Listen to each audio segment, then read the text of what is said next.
All right, I'm going to do another kind of analysis, and I think that will point to the need to do a little bit more with the variable view. So let's say I want to do frequency count instead of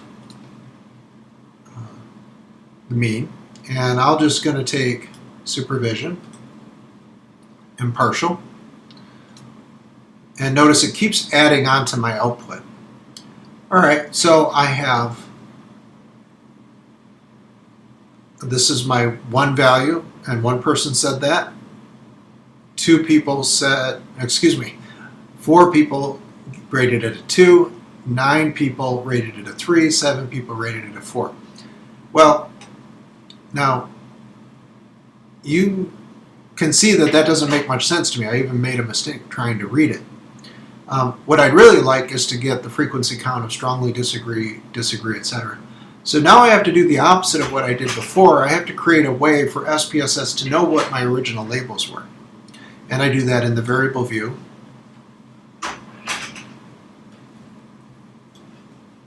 And I'm just making a little more room here. So now I'm going to do the opposite of what I did before.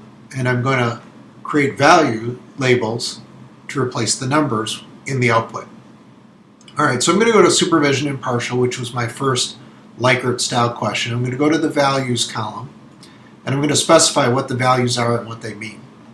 So when I had the value 1, that stood for strongly disagree. So I'm going to say that a 1 is strongly disagree. And I'm going to add that to my list. And a 2 was disagree. And I'm going to add that to my list. Now notice how it's formatting it. 1 equals this, 2 equals this. Kind of makes sense. I'm going to stop there for a second and run my analysis again.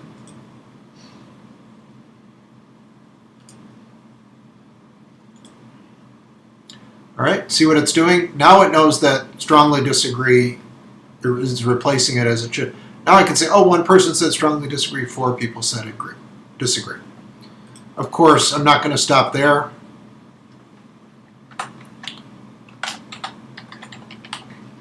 All right, I run my analysis one more time. And this time I'm going to keep the one I had and add another one to show you something. All right, so supervision is impartial. Notice my label is appearing there, which is nice. And I get the frequency count and I get the titles that mean something.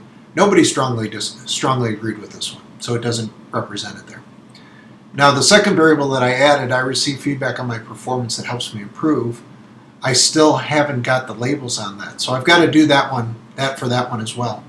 And I really need to do it for all of my Likert style questions. So it would be nice to be able to do this quickly, right?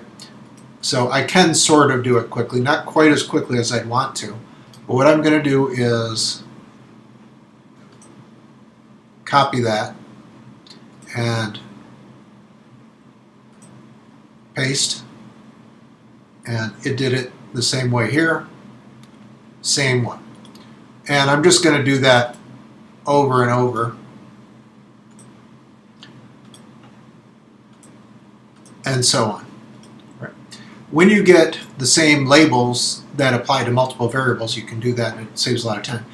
As far as I know, there's no fill down command. If anybody figures out how to do that, tell me. I will be very happy because I've spent a lot of time setting these up in the past and I would like a time saver.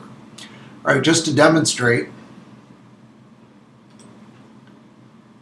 now when I take those first few Likert style questions that I've created,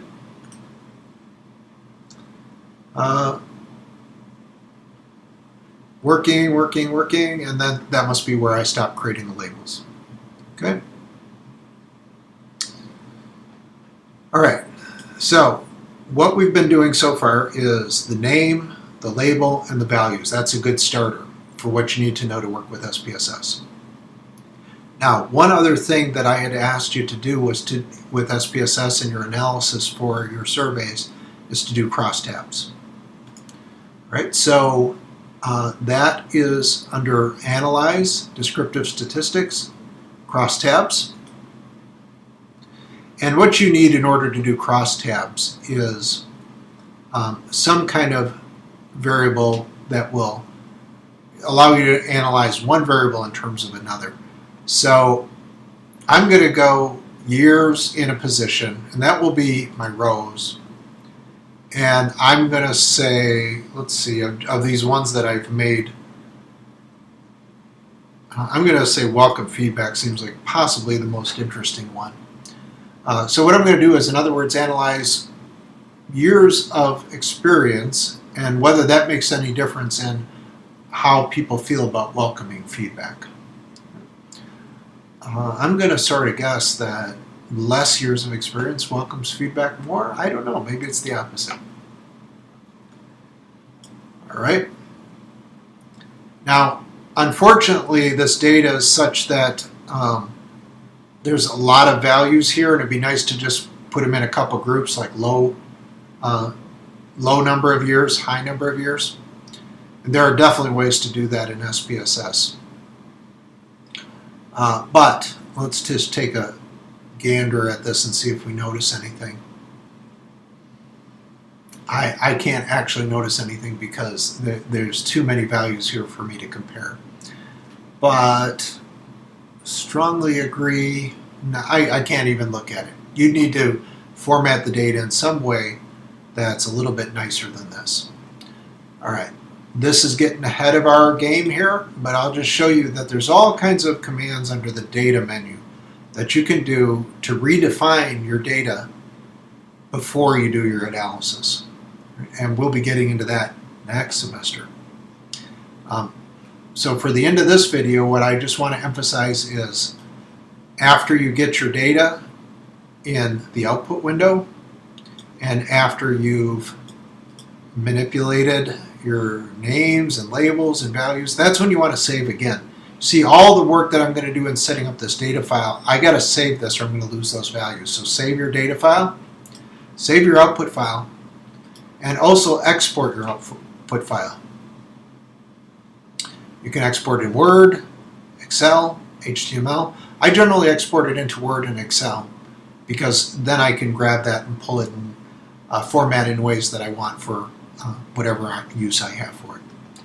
All right, so your goal is to bring your data into SPSS, manipulate the variable window to make it look nice, run analysis on it, including frequency, mean, standard deviation, and crosstabs with your grouping variables. All right, looking forward to seeing what you can post online.